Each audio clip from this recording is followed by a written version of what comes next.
إن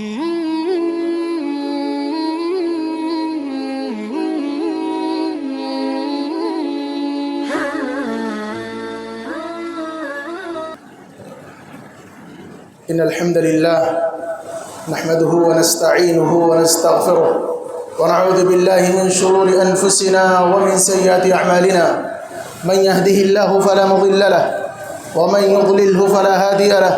أشهد أن لا إله إلا الله وحده لا شريك له وأشهد أن محمدا عبده ورسوله. يا أيها الذين آمنوا اتقوا الله حق تقاته ولا تموتن إلا وأنتم مسلمون. يا أيها الناس اتقوا ربكم الذي خلقكم من نفس واحدة وخلق منها زوجها وبث منهما رجالا كثيرا ونساء واتقوا الله الذي تساءلون به والأرحام إن الله كان عليكم رقيبا. يا أيها الذين آمنوا اتقوا الله وقولوا قولا سديدا يصلح لكم أعمالكم ويغفر لكم ذنوبكم ومن يطع الله ورسوله فقد فاز فوزا عظيما. أما بعد فإن خير الحديث كتاب الله وخير الهدي هدي محمد صلى الله عليه وسلم وشر الأمور محدثاتها وكل محدثة بدعة وكل بدعة ضلالة وكل ضلالة في النار. أعوذ بالله السميع العليم من الشيطان الرجيم من همزه ونفخه ونفثه. بسم الله الرحمن الرحيم. يا أيها الذين آمنوا اتقوا الله يا أيها الذين آمنوا قوا أنفسكم وأهليكم نارا. وقال النبي عليه الصلاة والسلام ألا كلكم راع وكلكم مسؤول عن رعيته. حاضرین جمعہ، بزرگوں، علماء کرام، مسلیان اعظام، عزیز بچوں، پردہ نشین خواتین اسلام، عزیز طلبہ و طالبات، تمام قسم کی تعریف اس اللہ رب العالمین کے لیے لائق و زیبا ہے جس نے ہم سب کو پیدا کیا اور پیدا کرنے کے بعد ہمیں تربیت کیا، ہمیں یہ بتایا کہ کس طرح سے ہمیں زندگی گزارنا ہے۔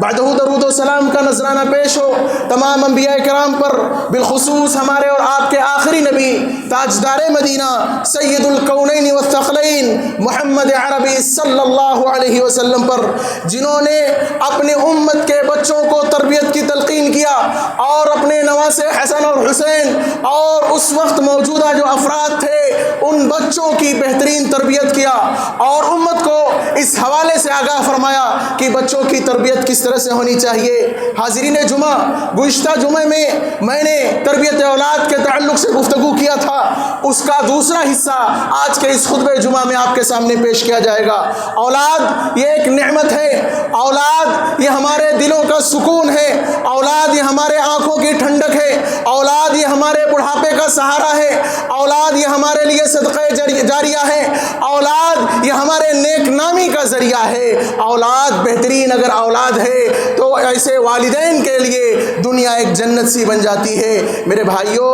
اس لیے قرآن کریم کے اندر جو موقف بیان کیا گیا ہے وہ مثبت اور منفی بیان کیا گیا ہے۔ کیوں؟ ہماری تربیت کی بنیاد پر کہ ان اولاد کی، ان بچوں کی اگر ہم نے اچھی تربیت کیا تو یہ اولاد ہمارے لیے رحمت بنیں گے، لیکن اگر ہم نے ان کی تربیت میں کوتاہی کیا اور اس طرف ہم نے توجہ نہیں دیا اور اس طرف ہم نے توجہ نہیں دیا جس طرح سے توجہ دینا چاہیے تو یہ اولاد ہمارے لیے آخرت سے پہلے دنیا میں ہی زحمت بن جائیں گے، دنیا میں ہی عذاب بن جائیں گے، دنیا میں ہی ہماری رسوائی اور بدنامی اور ہمارے ذلت کا سبب بنیں گے۔ اسی لیے شریعت نے اس طرف توجہ دیا کہ اگر اولاد کو یہ چاہتے ہو کہ تمہارے لیے نعمت بنے، اگر چاہتے ہو کہ اولاد تمہارے آنکھوں کی ٹھنڈک بنے، اگر چاہتے ہو کہ اولاد تمہارے بڑھاپے کا سہارا بنے، اگر چاہتے ہو کہ تمہارے جانے کے بعد، تمہارے رخصت ہونے کے بعد اولاد تمہارے لیے دعائیں کرے، تمہارے لیے صدقات کرے، تمہارے نیک نامی کا ذریعہ بنے، تو اولاد کی بہترین تربیت کرنی ہوگی۔ بہت ساری باتیں تربیت کے حوالے سے آئی تھیں، اب اس کے ضمن میں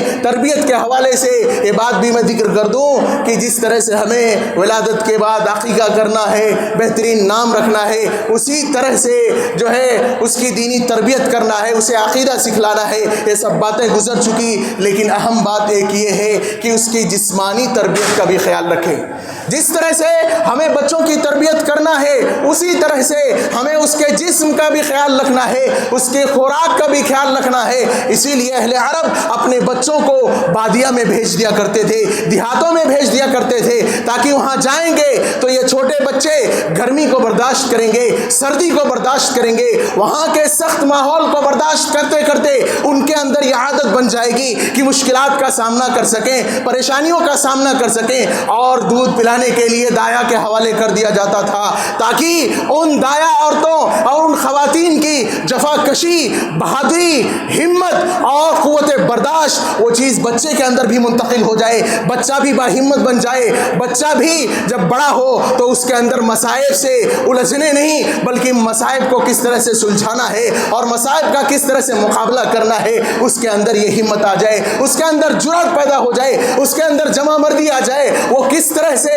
مشکلات کو برداشت کرے، اس کے اندر یہ چھمتا اور طاقت آ جائے۔ اسی بنیاد پر اپنے بچوں کو اہل عرب دیہاتوں میں بھیج دیا کرتے تھے، اور خود آپ صلی اللہ علیہ وسلم کو دیہات میں بھیجا گیا، بنی سعد میں بھیجا گیا، حلیمہ سعدیہ نے نگرانی کیا اور ان کو دودھ پلایا۔ یہ بکریاں چرانے جایا کرتے تھے آپ صلی اللہ علیہ وسلم، اور وہاں پر بھی جبریل امین آئے اور آپ صلی اللہ علیہ وسلم کے سینے کو چاک کیا اور زمزم سے دھلا اور آپریشن کر کے آپ کے دل کے اندر ہدایت اور صالحیت کو رکھ دیا۔ بہرحال کہنے کا مطلب یہ ہے کہ ہمیں بھی اپنے بچوں کی جسمانی صحت کا خیال رکھنا چاہیے۔ آج اکثر والدین بچوں کی صحت کا خیال نہیں رکھتے، بلکہ بچوں کو جو کچھ ان کا ڈیمانڈ ہوتا ہے، جو کچھ ان کا مطالبہ ہوتا ہے، وہ بچے تو عقل کے کچے ہیں لیکن آپ سوجھ بوجھ والے ہیں، آپ باپ ہیں، آپ ماں ہیں، آپ کے اندر یہ چیز آنی چاہیے کہ ہمیں اپنے بچوں کو کیا کھلانا ہے، اپنے بچوں کو کیا دینا ہے۔ آپ بچوں کی ڈیمانڈ پر ان کے لیے نقصان دہ چیزیں لا کر کے نہ دیں۔ آپ نقصان دہ چیزیں کھلائیں گے پھر بعد میں آپ کو دواؤں میں خرچ کرنا پڑے گا۔ اس لیے گرچہ مہنگی چیزیں کھلائیں لیکن اچھی چیزیں کھلائیں، اچھی چیزیں کھلائیں، وہ چیزیں جو بچوں کے لیے فائدہ مند ہو، وہ چیزیں جو بچوں کے لیے صحت کا ذریعہ بنے، وہ چیزیں ان کو دو، اور وہ چیزیں جو ان کے لیے نقصان دہ ثابت ہو سکتی ہیں ان چیزوں سے اپنے بچوں کو دور رکھیں اور وہ چیزیں اپنے بچوں کو نہ دیں۔ یہ ہر گھر کا ایک مسئلہ بنا ہوا ہے، تو اپنے بچوں کو ایسی چیزیں کھلائیں۔ اگر آپ دیہاتوں میں نہیں بھیج سکتے، اگر وہاں کے آب و ہوا میں ان کو اس کی پرورش نہیں کرا سکتے، اپنے انڈر میں رکھتے ہیں تو کم سے کم ان کے جسم کا صحت کا اور اس کی صحت کا خیال رکھیں، اور جسمانی صحت کا خیال رکھنا یہ بھی ایک تربیت کا ایک حصہ ہے۔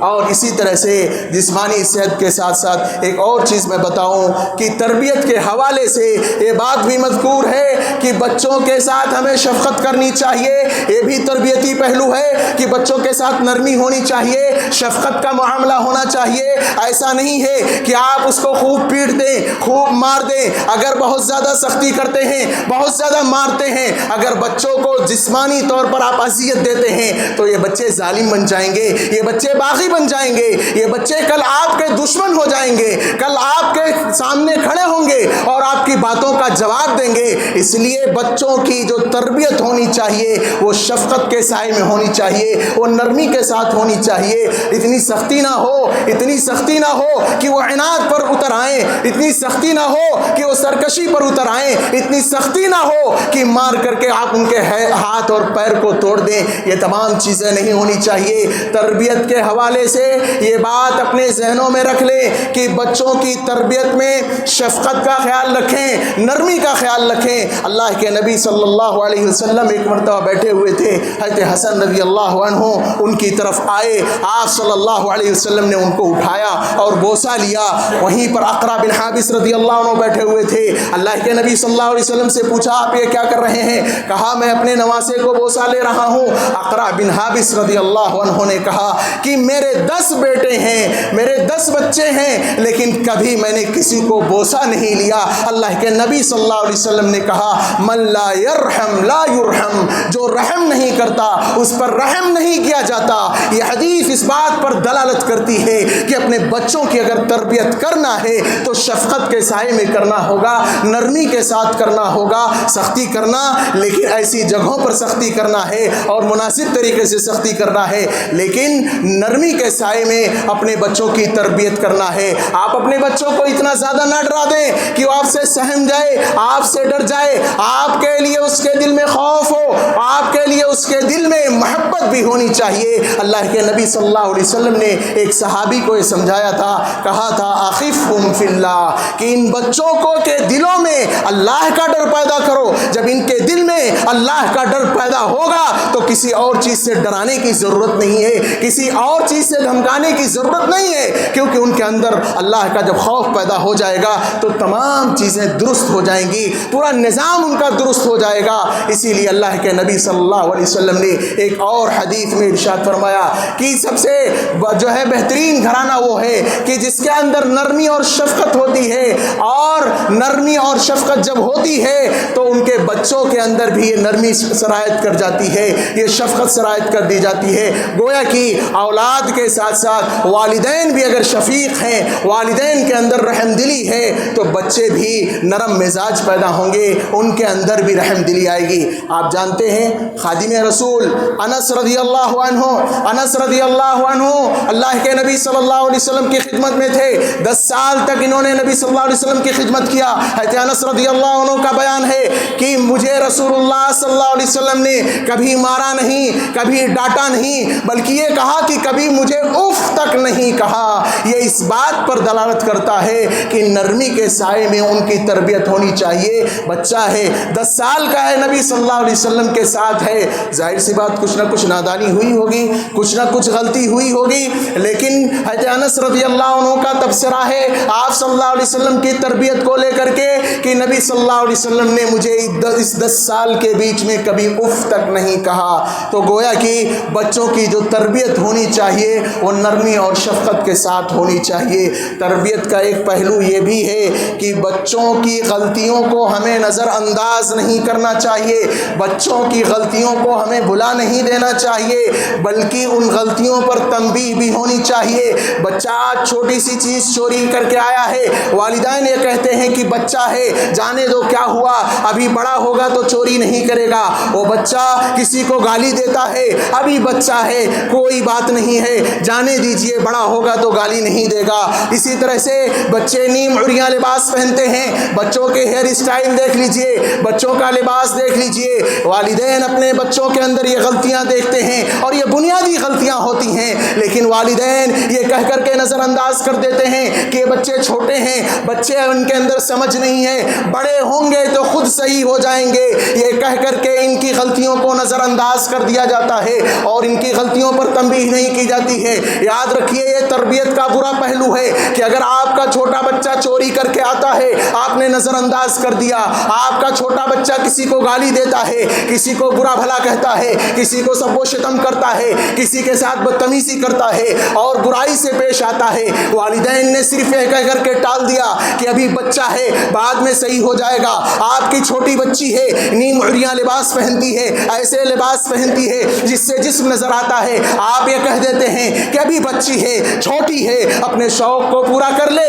یہ کہہ کر کے اگر آپ اپنے بچوں کو نظر انداز کر دے رہے ہیں تو یاد رکھیے کہ اپنے بچوں کو برائی کا عادی بنا رہے ہیں، اپنے بچوں کو برائی کی طرف اور سہو دے رہے ہیں۔ اپنے بچوں کے اندر برائیوں کو پنپتا ہوا دیکھ کر کے خاموش رہنا یہ بچوں کو بگاڑنے کا سبب بن سکتا ہے۔ اس لیے وہاں پر آپ تنبیہ کریں، وہاں پر آپ روکیں۔ اگر آپ نے آج با پردہ بنا دیا تو کل بڑی ہو کر کے وہ خاتون، وہ بچی با پردہ ہی ہو کر کے اپنے گھر سے نکلے گی، کبھی اس کے اندر یہ جرأت نہیں ہوگی کہ بے پردہ نکل جائے، کبھی اس کے اندر یہ جرأت نہیں ہوگی کہ بے پردگی کا مظاہرہ کرے، کیونکہ باپ نے بچپن میں اسے سکھایا ہے، بچپن میں اسے ڈانٹا ہے۔ ایک مرتبہ بچہ اسکول سے پینسل چوری کر کے آ گیا، ماں نے اس کو ڈانٹ دیا کہ بیٹا اب یہ دوبارہ اس طرح سے حرکت نہیں ہونی چاہیے، یہ گندی بات ہے، اس پر گناہ ملتا ہے۔ یہ چیز اس بچی اور بچے کے دل میں پیوست ہو جائے گی، وہ دوبارہ اگر اس طرح کی حرکت کرنے کی کوشش کرے گا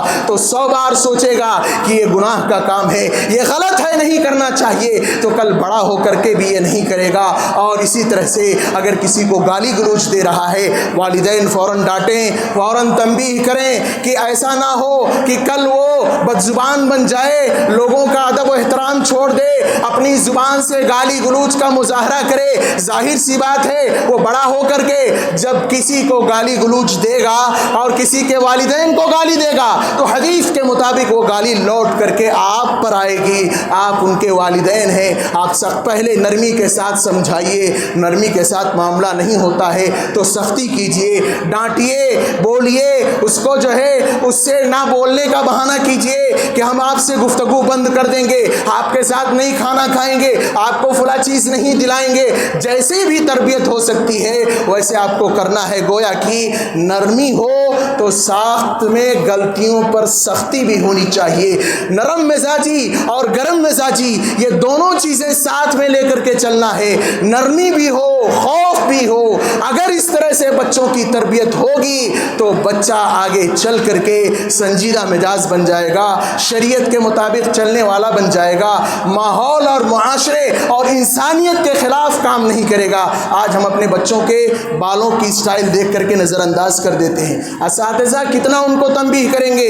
یہ والدین جیسے ہی دیکھے کہ بچے یہود و نصارہ کی مشابہت اختیار کرتے ہوئے اس نے بال کو کاٹا ہے, اپنے لباس میں یہودیوں اور نصرانیوں کی جو ہے مشابہت اختیار کر رہا ہے, وہیں پر ان والدین کو ٹوکنا چاہیے, والدین کو منع کرنا چاہیے. کیونکہ اگر نہیں منع کریں گے تو یہ چھوٹی برائی بڑی برائی میں تبدیل ہو جائے گی. اسی طرح سے آپ دیکھیے بہت ساری بچیاں ریلز بناتی ہیں, بہت ساری بچیاں سوشل میڈیا پر گاتی ہوئی اور تھرکتی ہوئی نظر آتی ہیں. وہ بغیرت باپ بھی دیکھتا ہے, وہ بغیرت بھائی بھی دیکھتا ہے, اس کے رشتہ دار بھی آن اسکرین دیکھتے ہیں, لیکن واہ واہی ہوتی ہے اور اس پر یہ دیکھا جاتا ہے کتنا ویو آئے, کتنے لوگوں نے کمنٹ کیا, کتنے لوگوں نے تبصرہ کیا. ان تمام چیزوں میں والدین اگر الجھتے ہوئے نظر آئیں گے تو کیا ہوگا؟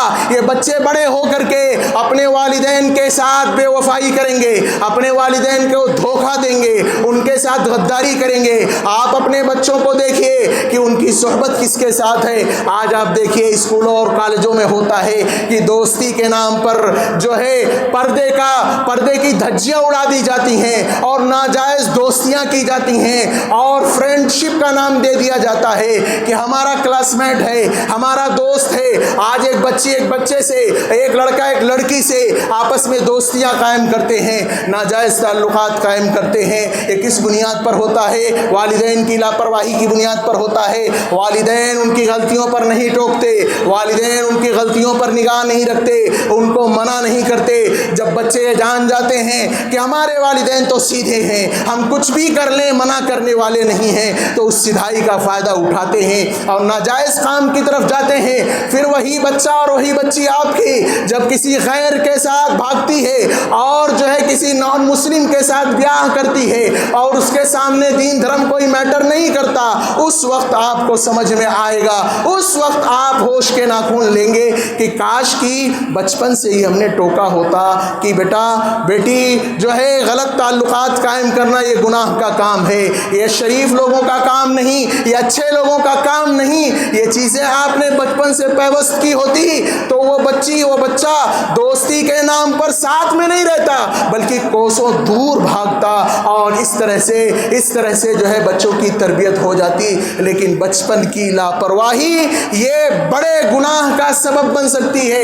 اس لیے جہاں شفقت ہونی چاہیے, جہاں نرمی ہونی چاہیے, وہاں جو ہے سختی بھی ہونی چاہیے, لیکن بیجا سختی نہ ہو, ظلم نہ ہو. آپ دیکھیے حضرت حسن رضی اللہ عنہ کھجور ایک پڑی ہوئی تھی, کھجور کو اٹھایا اور منہ میں ڈال لیا. اللہ کے نبی صلی اللہ علیہ وسلم نے دیکھا اپنے نواسے کو کھجور کھا لیا, اس کا سورس نہیں معلوم, وہ کھجور کہاں سے آئی ہے, وہ مشکوک ہے. اللہ کے نبی صلی اللہ علیہ وسلم نے کہا کخن کہ اے نواسے, اے میرے بیٹے, انگلی منہ میں ڈالو اور ڈال کر کے اس کو قے کر دو, اس کو الٹی کر دو. انہوں نے اپنی انگلی ڈالا اور ڈال کر کے قے کر دیا.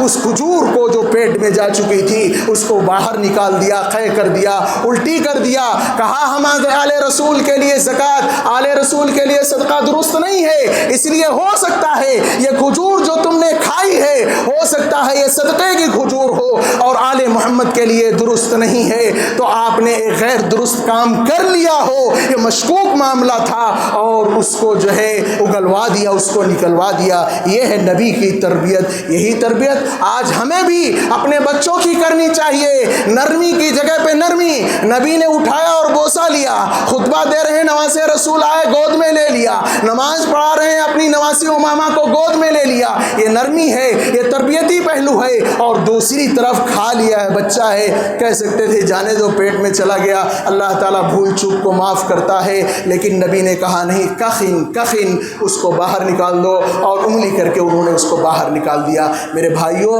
یہی تربیت آج ہمارے اندر ہونی چاہیے۔ بچپن سے جو عادتیں آپ نے سکھا دیا وہ قبر تک وہ عادتیں بچوں کے ہاں پیوست ہو جاتی ہیں۔ بچوں کا دماغ جو ہوتا ہے ایک کوڑے کاغذ کی طرح ہوتا ہے، ایک سادے کاغذ کی طرح ہوتا ہے، آپ نے اس میں جو کچھ لکھ دیا بچپن میں وہ ہمیشہ باقی رہے گا۔ جب آپ نے بتایا بے ایمانی نہیں کرنا چاہیے اور خود اس کا عملی نمونہ پیش کیا تو بچہ بڑا ہو کر کے یہ دیکھے گا کہ ہاں بے ایمانی کرنا درست نہیں ہے۔ بہرحال بچوں کی تربیت میں نرمی بھی ہونی چاہیے اور خوف بھی ہونا چاہیے اور سختی بھی ہونی چاہیے، مناسب جہاں غلطیاں آئیں اس طرح کی سختی ہونی چاہیے۔ اور اسی طرح سے ایک بات میں اور کہہ دوں تربیت کے حوالے سے کہ بچوں کی صالحیت کے لیے ہر والدین کو دعا کرنی چاہیے۔ اللہ کے نبی حضرت ابراہیم علیہ السلام کہتے تھے رب هب لی من الصالحین، کہ اے اللہ مجھے صالح اور نیک اولاد عطا فرما۔ ادھر زکریا علیہ السلام جو ہے دعا کر رہے ہیں، ان کو اولاد نہیں ہو رہی ہے، انہوں نے دعا کیا یرثنی و یرث آل یعقوب، کہ اے اللہ مجھے ایک ایسی اولاد دے جو میرا وارث بنے اور آل یعقوب کا وارث بنے، واجعلہ رب رضیہ، اور مجھے ایک ایسی اولاد دے اللہ جو جس سے تو راضی ہو جائے اور وہ تجھ سے راضی رہے اور تو اس سے راضی رہے۔ تو اللہ کے نبی نے یہ دعا کیا تھا۔ اور اسی طرح سے اللہ کے نبی حضرت ابراہیم علیہ السلام نے کہا تھا وَجُنُوبْنِي وَبَنِيَّ أَن نَّعْبُدَ الْأَصْنَامَ، کہ اے پاک پروردگارا مجھے اور میرے بچوں کو بتوں کی پوجا کرنے سے بچانا۔ یہ باپ اپنے بچے کے لیے دعا کر رہا ہے رب اجعلنی مقیم الصلاۃ من ذریتی، کہ اے اللہ مجھے نماز قائم کرنے والا بنا اور میری ذریت کو بھی نماز قائم کرنے والا بنا۔ یہ کون ہے؟ ابراہیم علیہ السلام ہیں۔ یہ اپنے بچے کے لیے، اپنے اولاد کے لیے، اپنی ذریت کے لیے دعا کر رہے ہیں۔ ہمیں بھی اپنے اولاد کے لیے دعا کرنا چاہیے، ان کے صالحیت کے لیے،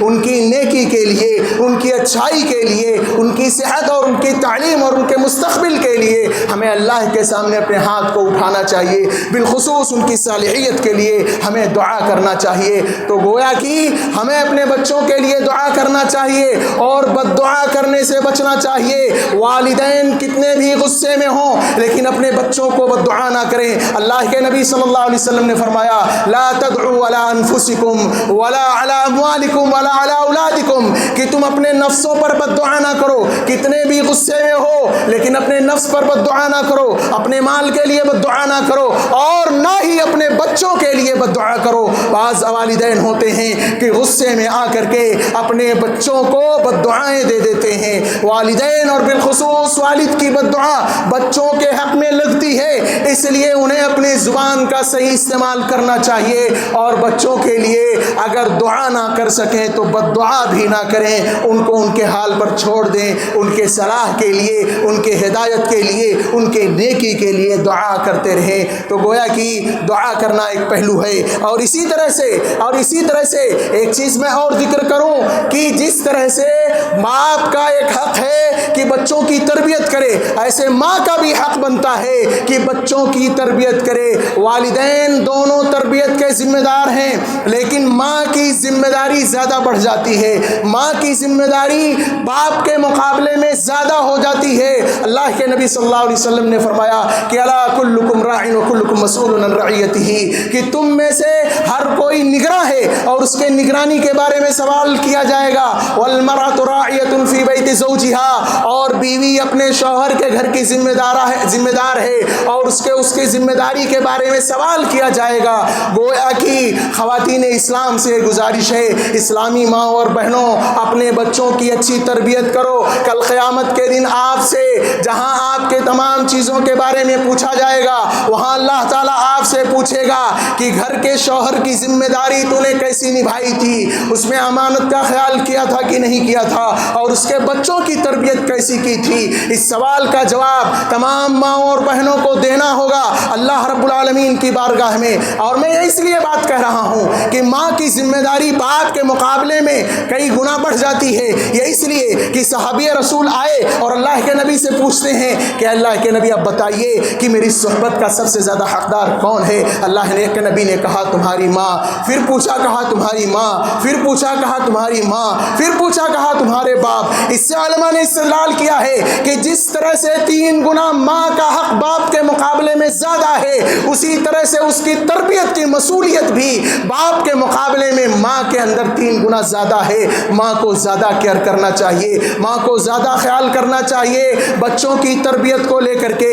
اور اسی طرح سے آپ دیکھیے ایک جنگ میں کچھ قیدی لائے گئے تھے, اس میں سے ایک خاتون بھی قیدی لائی گئی تھی. اس کا ایک شیرخوار بچہ تھا, گم گیا تھا, نہیں مل رہا تھا, اس کو ڈھونڈ رہی ہے, تڑپ رہی ہے وہ ماں اپنے شیرخوار بچے کے لیے. صحابہ اس منظر کو دیکھ رہے ہیں, نبی اس منظر کو دیکھ رہے ہیں, اور وہ خاتون جو قیدی ہو کر کے آئی ہے قیدیوں میں اپنے بچوں کو ڈھونڈ رہی ہے. ڈھونڈتے ڈھونڈتے وہ بچہ جب مل جاتا ہے تو اس بچے کو اٹھاتی ہے, اپنے سینے سے لگاتی ہے اور اس کو دودھ پلانے لگتی ہے. صحابہ نے اس منظر کو دیکھا تو کہا کہ آپ, اللہ کے نبی نے کہا کہ آپ اس عورت سے توقع کرتے ہو کہ یہ عورت, یہ خاتون اپنے بچے کو آگ میں جلائے گی؟ کہا نہیں. کہا اللہ کے نبی نے کہ صلی اللہ علیہ وسلم کہ اللہ تعالیٰ اس ماں سے بھی زیادہ تمہارے اوپر رحم کرنے والا ہے. تو یہاں استدلال یہ ہے کہ جس طرح سے ماں اپنے اس شیرخوار بچے کو دنیا کے آگ میں نہیں ڈال سکتی, اسی طرح سے اس ماں کے اندر یہ سوچ ہونی چاہیے, یہ فکر ہونی چاہیے کہ اپنے بچے کو جہنم کی آگ میں نہ ڈالے. اپنے بچے کی ایسی تربیت کر دے, ایسی تعلیم دے دے, ایسی چیزیں سکھا دے کہ وہ بچہ کل جنت میں داخلے کا اس کا بھی سبب بنے, والدین کی بھی مغفرت کا سبب بنے. تو جس طرح سے وہ ماں اپنے بچے کو دنیا کی آگ میں نہیں ڈال سکتی, اسی طرح سے اس کے اندر یہ ذمہ داری ہونی چاہیے کہ اپنے بیٹی کو یا اپنے بیٹے کو جہنم کی آگ میں جھلستا ہوا نہ دیکھے, اور اس کے لیے اس کو تربیت کرنا ہوگا. اسی بنیاد پر کہا گیا ہے, اسی بنیاد پر کہا گیا کہ ماں کی ذمہ داری باپ کے مقابلے میں کئی گنا بڑھ جاتی ہے. ماں ایک عظیم تربیت گاہ ہے, ماں کی گود یہ پہلا مدرسہ ہے, وہیں سے بچہ سب سیکھتا ہے اور سیکھ کر کے آگے اس کو پرفارم کرتا ہے. اس لیے ماں کے لیے ذمہ داری بن جاتی ہے کہ اس کی تربیت کرے. آپ دیکھیے جب صحابہ کرام ہجرت کر کے آئے تو تمام انصاریوں نے مہاجرین کی مدد کیا اور ان کے ساتھ سیٹلمنٹ کیا, اپنے جو ہے زمین جائیداد میں حصہ دیا, اپنے دکانوں مکان میں حصہ دیا. لیکن ام سلیم انس بن مالک رضی اللہ عنہ کی ماں, یہ بھی جو ہے انصاری تھے, یہ کچھ نہیں دے سکتی تھی کیونکہ انس رضی اللہ عنہ کے والد مالک, یہ جو ہے مالک ابن النضر نام ہے, یہ مشرک تھے, اور جب یہ اسلام لے آئیں تو بیزار ہو گئے اور ملک شام چلے گئے, اور پھر وہی ان کی وفات ہو گئی. پھر انہوں نے دوسری مدینہ میں شادی کیا. تو یہ سوچنے لگی کہ سب نے نبی کا ہیلپ کیا ہے, ہجرت کر کے آئے ہیں, صحابہ ہجرت کر کے آئے, میں کس طرح سے ہیلپ کر سکتی ہوں؟ آپ دیکھیے ایک ماں کی سوچ, اس کی تربیت کی سوچ آپ دیکھ لیجئے. انہوں نے کہا کہ میں کیسے تربیت کر سکتی ہوں؟ تو کہا اللہ کے نبی میرے پاس دینے کے لیے تو کچھ نہیں ہے, لیکن میرے پاس ایک بچہ ہے جس کا نام انس ہے, اے نبی میں آپ کی تربیت میں دیتی ہوں. انہوں نے اس لیے نبی کی تربیت میں پیش کیا تھا, نبی کے بارگاہ میں خدمت کے لیے دیا تھا.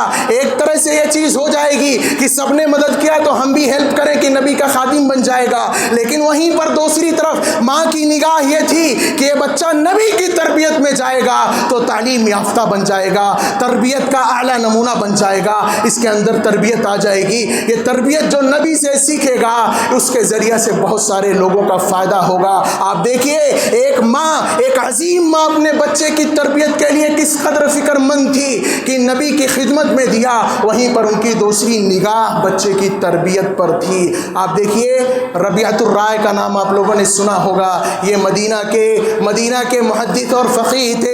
ان کے والد فروخ اور ان کی والدہ سہیلہ تھیں۔ یہ جب شادی ہوئی فروخ اور سہیلہ کی تو چند مہینے کے بعد حضرت فروخ کو جہاد کے لیے نکلنا پڑا، اور جہاد کے لیے جب گئے تو غائب ہو گئے، گویا کہ وہ قید ہو گئے تھے، وہ آئے نہیں۔ یہاں پر سہیلہ نے انتظار کیا، آئے نہیں، اور حمل سے بھی ہو گئی تھی۔ حمل سے جب ہوئی ان سے بچہ پیدا ہوا، ان کا نام ربیعہ رکھا، جن کو دنیا ربیعۃ الرائے کہتی ہے، ربیعہ نام رکھ دیا۔ ان کی تربیت کیا، ان کی پرورش کیا، شوہر موجود نہیں ہے لیکن دینی تربیت کیا، دینی احکام و مسائل سکھائے اور اللہ رب العالمین کے دین سے واقف کرایا، یہاں تک کہ مدینہ کے محدث اور فقیہ بن گئے۔ مسجد نبوی میں بیٹھ کر کے درس دیتے تھے علماء، اور مسجد نبوی میں جب درس دیتے تھے تو طلباء کا ایک جمع غفیر مسجد نبوی میں جمع ہو جاتا تھا، وہاں ربیعہ درس دے رہے ہیں۔ عمر کتنی ہے؟ 25 سے 26 سال۔ 27 سال کے بعد حضرت فروخ پھر سے واپس مدینہ کی طرف آتے ہیں، اور عادت یہ تھی کہ جب آتے تھے تو مسجد میں نماز پڑھتے تھے، سنت پڑھتے تھے۔ مسجد میں جب آتے ہیں ربیعہ کے والد، مسجد میں جب آتے ہیں تو فروخ آتے ہیں مسجد میں نماز پڑھتے ہیں تو دیکھتے ہیں کہ ایک نوجوان درس دے رہا ہے، لوگ سن رہے ہیں اس درس کو، جمع غفیر لگا ہوا ہے۔ انہوں نے بھی بیٹھ کر کے اس درس کو سنا، اور سن کر کے تھوڑی دیر پہلے وہ اپنے گھر چلے گئے، اور وہاں بیوی سے ملاقات ہوئی اور پوری باتیں بتائی۔ تھوڑی دیر کے بعد آپ سنیے گا، تھوڑی دیر کے بعد یہ نوجوان جو مسجد نبوی میں درس دے رہا تھا، جس کو دنیا ربیعۃ الرائے کہتی ہے، یہ درس دینے والا محدث اور فقیہ اپنے گھر جاتا ہے، دروازہ کھٹکھٹاتا ہے، تو دروازہ جب کھٹکھٹاتا ہے، دروازہ کھولنے والا ایک اجنبی انسان دروازہ کھولتا ہے۔ وہ کون تھے؟ وہ کون تھے؟ حضرت فروخ تھے، جو درس میں اپنے بیٹے کے درس میں حاضر تھے۔ جب دروازہ کھلتا ہے تو باپ بیٹے کو نہیں پہچانتا، بیٹا باپ کو نہیں پہچانتا۔ رہتے جو ہے ربیعہ کہتے ہیں کون ہے؟ ان کو تعجب ہونے لگتا ہے کہ یہ اجنبی انسان کون ہے، کیا کر رہا ہے میرے گھر کے اندر۔ اتنے میں ان کی والدہ جب دونوں کی گفتگو سنتی ہے تو باہر نکلتی ہے، اور باہر نکل کر کے کہتی ہیں کہ یہ کون ہے؟ باہر نکل کر کے کہتی ہیں کہ یہ تمہارے والد ہیں۔ گھر میں بلاتی ہیں، اور بلانے کے بعد دونوں کی ملاقات کراتی ہیں، اور وہیں پر حضرت فروخ اپنے بیٹے کو گلے لگا کر کے بہت روتے ہیں، کیونکہ جس وقت مسجد نبی کا درس سن رہے تھے حضرت ربیعہ سے، ان کو نہیں معلوم تھا کہ یہ میرا بیٹا ہے، لیکن جب گھر میں ملاقات ہوتی ہے اور ماں تعارف کراتی ہے تو پتہ چلتا ہے کہ ہاں یہ میرا بیٹا ہے۔ پھوٹ پھوٹ کر روتے ہیں۔ آپ دیکھیے کہ ایک عظیم بچہ جو مدینے کا محدث بنا، فقیہ بنا، باپ 27 سال تک غائب ہے، جہاد کے لیے گیا، وہاں قیدی ہو گیا، وہاں سے نہیں آ سکا، لیکن ماں نے کتنا بڑا کردار نبھایا کہ کس طرح سے بچے کی تربیت کیا ہوگا، اس کے تعلیم کا بندوبست کیا ہوگا، اس کو تعلیم سے روشناس کرایا، اور اس کو ایک عالم بنایا، ایک فقیہ بنایا۔ اس میں کس کا ہاتھ تھا؟ اس عظیم ماں کا ہاتھ تھا جنہوں نے تربیت کیا تھا۔ یہی چیز آج ہماری ماں اور بہنوں کے اندر آنی چاہیے کہ بچوں کی تربیت پر نگہداشت رکھیں، نگرانی کریں، ان کی تربیت کریں کہ ہم بچے ہمارے کہاں جا رہے ہیں، کس سے ملنا جلنا ہے، دوست و احباب کا حلقہ کیا ہے، کس کے ساتھ اٹھنا بیٹھنا ہے، یہ تمام چیزیں نظر میں رہنی چاہیے۔ حضرت امام احمد بن حنبل رحمہ اللہ کے بارے میں آتا ہے کہ ان کی والدہ تہجد کے وقت اٹھتی تھی، جب اٹھتی تھی تہجد کے وقت پانی گرماتی تھی اور وضو کراتی تھی امام احمد بن حنبل رحمہ اللہ کو، اور ان کو لے کر کے جاتی تھی مسجد تک چھوڑ کر کے آتی تھی۔ تب یہ اتنے عظیم بنے۔ کسی بھی عظیم شخص اور شخصیت کے پیچھے ایک عظیم ماں کا ہاتھ ہوتا ہے۔ اس لیے اسلامی ماں اور بہنوں، آپ کو زیادہ فکر ہونی چاہیے اپنے بچوں بچوں کی تربیت کی، آپ کو زیادہ فکر ہونی چاہیے اپنے بچوں کو سدھارنے کی، اس لیے اس جانب آپ توجہ دیں۔ اور اسی طرح سے آپ دیکھیے، آپ سفیان ثوری کا نام آپ نے سنا ہوگا، ان کے والد بچپن میں ہی وفات ہو گئی تھی ان کی، اور ماں تھی۔ یہ جب کام کرنے جاتے تو گھر کا خرچ چلتا تھا، اور جو ہے تعلیم میں لگ جاتے تھے تو گھر کا خرچ نہیں چل پاتا تھا۔ ان کی ماں نے کہا کہ آپ کی رغبت ہے تعلیم حاصل کرنا، آپ جائیے تعلیم حاصل کریے، اور میں سود کاٹ کر کے اپنا گھر کا کام چلا لوں گی۔ اور انہوں نے چلایا بھی گھر کو۔ اور سفیان ثوری رحمہ اللہ کو کون نہیں جانتا؟ سفیان ثوری رحمہ اللہ ایک عظیم محدث بنے، تو بہرحال اس کے پیچھے بھی ان کی ماں کا ہاتھ تھا۔ امام مالک رحمہ اللہ کو کون نہیں جانتا؟ امام مالک رحمہ اللہ کی ماں ربیعۃ الرائے، جن کا نام آپ نے سنا، ان کے درس میں لا کر کے امام مالک کو بٹھا کے جاتی تھی کہ جاؤ، ابھی سمجھ میں تو نہیں آئے گا لیکن ادب سیکھو گے، پہلے تم کو ادب آئے گا کہ کس طرح سے گفتگو کرتے ہیں، کس طرح سے بیٹھتے ہیں، بڑوں سے کس طرح سے ملتے ہیں، پھر اس کے بعد علم سیکھنا۔